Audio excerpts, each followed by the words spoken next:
hirap aminin,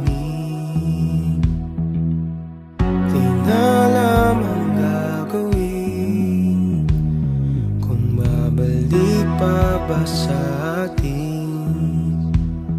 Ngunit ayoko nang angkinin mga araw na kay dilim.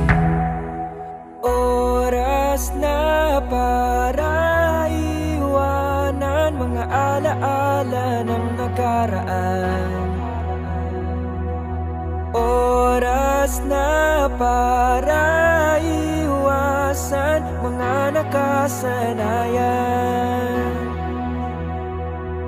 Nahihirapan ang magagalaw.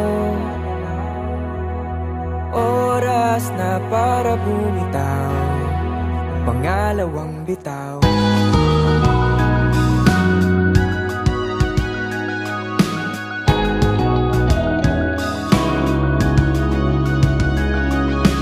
Hirap isipin, masakit sa damdamin,